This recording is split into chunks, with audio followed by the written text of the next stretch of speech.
Well, let's keep this going for a bit. I had a bit of a failed attempt working on this clip a bit earlier. For some reason, the video editing file got corrupted, and I got no real clue why. It was frustrating enough that I kind of wanted to try to experiment with other video editing programs, but unfortunately, all of them proved to be kind of annoying for me to deal with. I've used one specific and very outdated video editing program for over a decade at this point. It's very basic, but it does all that I strictly need to do, keeps the screen from getting too busy as I do it, and I know where all its various issues and how to work around most of them. So, yeah, for this kind of task, it is all I really need. The other video editing programs, while I'm sure they're quite capable, did not make it easy for me to work on the script of this video as I was trying to work on it. So really, it was just simpler to start this project over again from the start.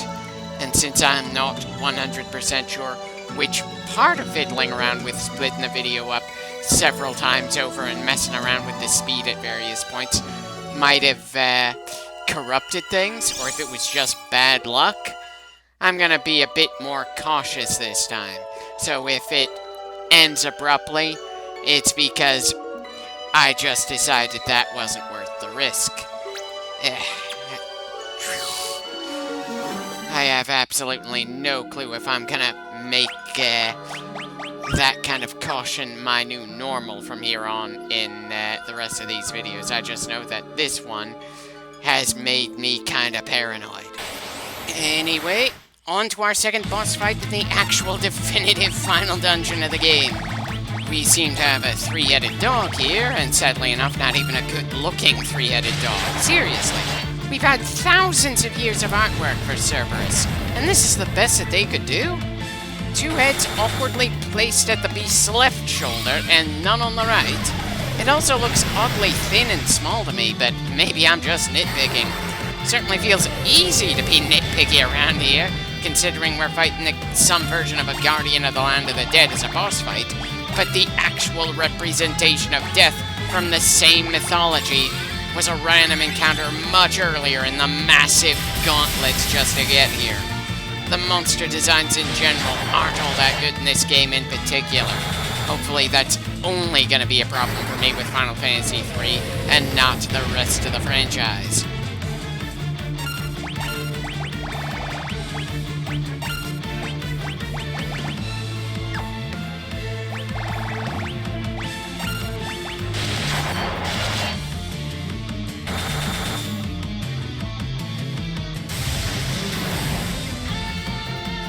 Definitely a hard hit, but nowhere near as worrying as that charged particle attack that the Cloud of Darkness had before we were sent here.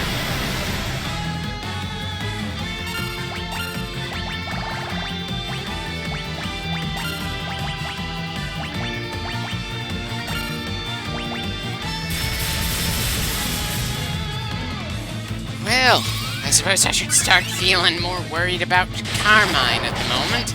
Yeesh.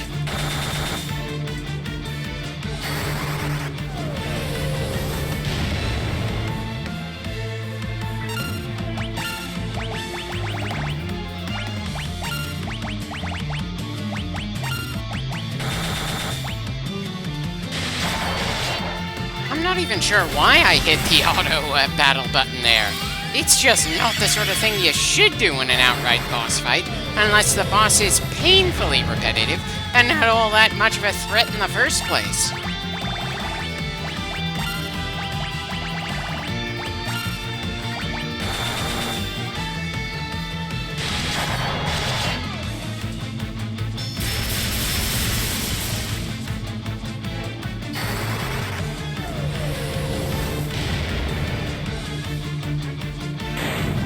And that does it. The second boss dealt with, so the second crystal is now freed.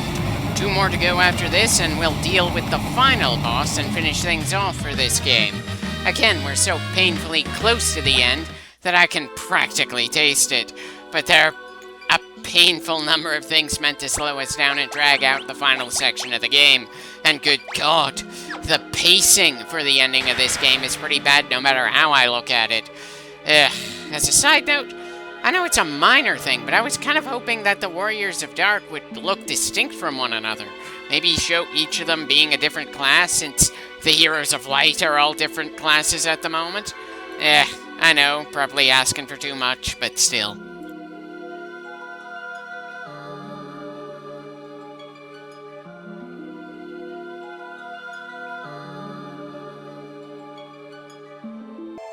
Right, back to fast forwarding. It's not like this crystal had anything different to say compared to the one before it. Hell, I possibly should have started fast forwarding the moment the Warrior of Dark was showing up there. But this clip is going to be short enough, since I'm trying to avoid whatever the hell corrupted my previous attempt to work on this clip. And at the very least, I'm going to do that for the next clip of this game as well. I'm just going to be more diligent than usual. Anyway, time for another fight against Xande. Maybe I should just have random encounters again, since now we have 2 crystals to heal from now, but at the same time, we are pretty high leveled at this point, and I hope we don't need to actually level up any further. I suppose it's a bit funny that I'm using a cosmic artifact of massive power as a glorified Pokemon Center, but it's not like this dungeon gives us any other form of relief, or that we have any means to retreat at all, since I kind of want to run back to the airship for at least that kind of breather. And again, in versions of this game where quick saving was not part of the user interface, you'd have to do all of this in one smooth run.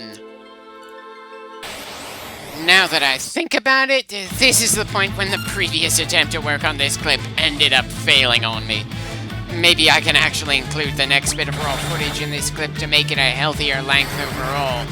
We'll see if this guy manages to fuck up the footage again. Okay, this dragon certainly hits incredibly hard. Not that the sprite gives me the impression that he's all that strong. The damage numbers we're inflicting on him are certainly pretty impressive as well, but as usual, we have absolutely no clue how much health this guy actually has. We can only really tell when we're close to losing, not when we're close to winning.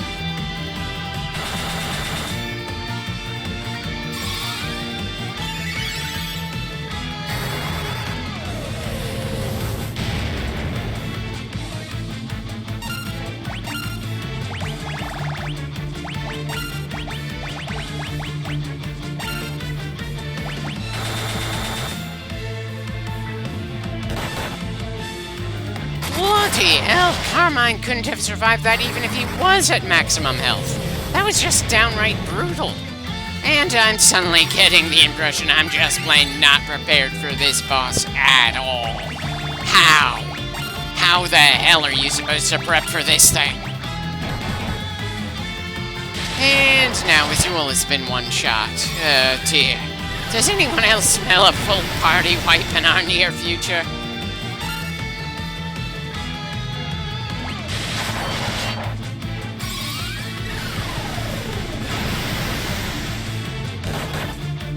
Yeah, that's 3 of us down. And that's 4. Huh. Well, shit. And, okay, I'm gonna just cut the footage of me trying and failing against that thing again, and there is no way I'm letting this clip end on me getting absolutely crunched. Here's the next bit of raw footage, despite my current paranoia, since again, I've got no clue what managed to make the previous file go to hell right out from under me. But this one seems to be going strong this time.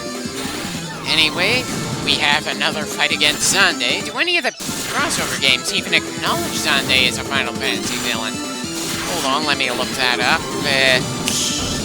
Okay, so at most, Xande gets minor mentions that he's part of the lore of this game, but Cloud of Darkness is the only consistently referenced villain from this game. I suppose it's tough to really say anything about him being undermined to an absolutely epic degree. The story didn't even try to do much with him. Still feels pretty odd to me, considering the bare-bones story certainly implied that Xande, as the third of the sages, would be important somehow. But no, the two sages we met before him that turned into a Force Ghost to help us feel far more important than the villain that got us to this place in the first place. I'm sorry, this is a monster design for one of the final bosses of the game? Something that turned into the kind of monster that Cecile will kill in the absolute opening of Final Fantasy IV after this?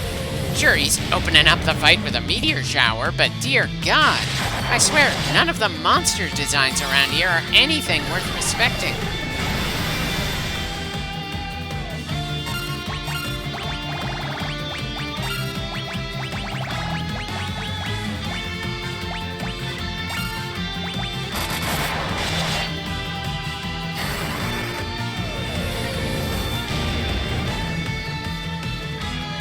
I think we've gotten to the point that seeing impressive damage numbers from our attacks have lost all impact. There are just so many damage sponges this far in, one of whom managed to crush us with such ease that it's downright intimidating.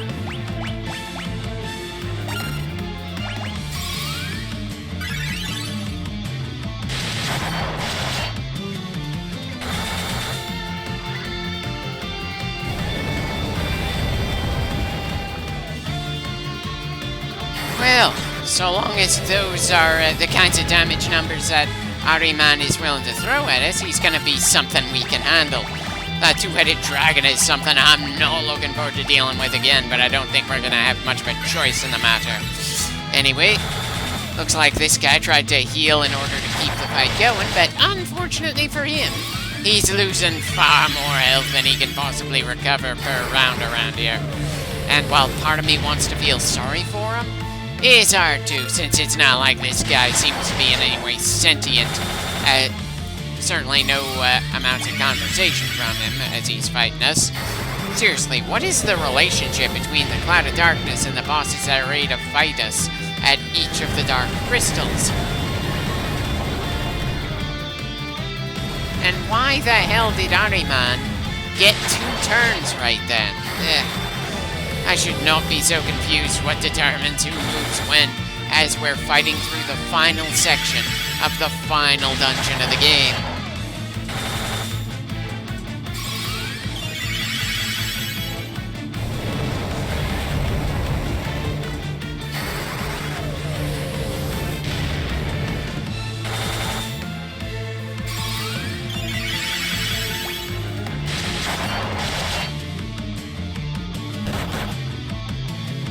Less than 1,000 damage done to us in that strike. Compared to some of the other hits we've been taking, that was a downright love tap.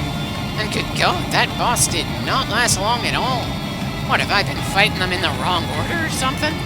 Not that the order really matters much, considering how much stronger the two-headed dragon is compared to the other 3 that have the exact same task to give us trouble before we even get to Cloud of Darkness. Anyway, that makes 3 Warriors of Dark freed. 3 warriors that I doubt we're gonna see when we enter the battle screen against the final boss. But hey, even if their help turns out to be nothing more than a cutscene, I'll certainly take it. I've also apparently turned random encounters back on, since I'm very much not sure we're actually ready for the two-headed dragon right now. And the random encounters are all at about... They're all just fresh sprites of the bosses we've already beaten, among a few other things. Dear God. I can't believe I'm actually trying to do some grinding past the point of no return in a game where originally you had no means of saving at all this far in. How the hell could anybody have beaten all of this in a single sitting?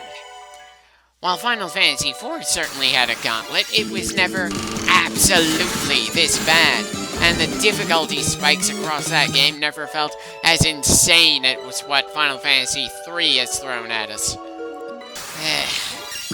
And of course, I probably should mention my absolute annoyance that we just faced a sprite called Garm, and it was just a much more fragile version of Cerberus. How many of the enemies in this section of the game are just recolors of bosses? Dear God, they just didn't have anywhere near enough space in the cartridge for all the things that they probably wanted to do in this game.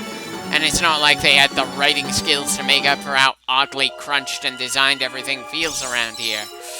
Sure, it's only uphill from here in the franchise. Final Fantasy 2 and 3 were pretty much, objectively speaking, the lowest point that the series had. And unless I get masochistic enough to give Final Fantasy 2 or the remake of 3 another shot, we will have more positive feelings with the rest of the series. Even a lot of the games that I feel were clunkers in comparison were pretty solid experiences in their own right. I mean, it's just that the average of this series is pretty damn solid. I'm certainly just as likely to play through Final Fantasy VIII as I am to play through 13. I am just as eager to go through Final Fantasy 15 as I am to go through 12. I wouldn't say that it's my absolute favorite role-player franchise, but it's had higher highs and lower lows, and I can certainly respect how they keep trying to change up various aspects of their own formula, even if I've never been in any way tempted to try out the MMO entries in the series.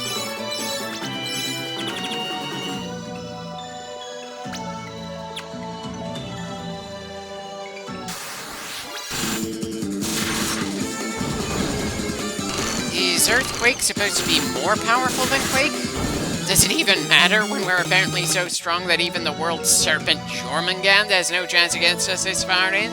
But for some reason, a two-headed dragon without a name is enough to absolutely stall us out. The bastard even made editing the footage for this clip a real pain in the ass for me.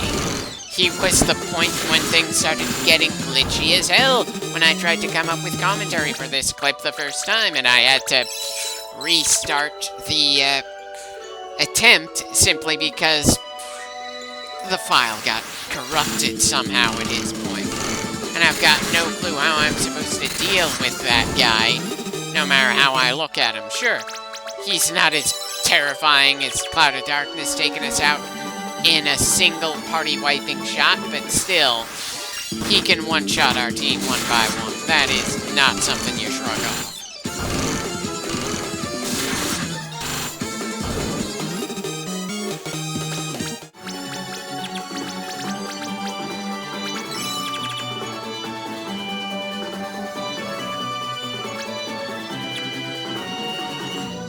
I lost track. Which one was the path towards the two-headed dragon? I'm not sure how long it might take for me to feel ready to take that bastard on again. All I know is that this clip is coming to a close soon, and I'm definitely not going to risk adding more footage to things and potentially have things fall apart and force me to start this entire process all over again. Again, we are just so frickin' close to finishing this game, and I'm really making a push to end this soon.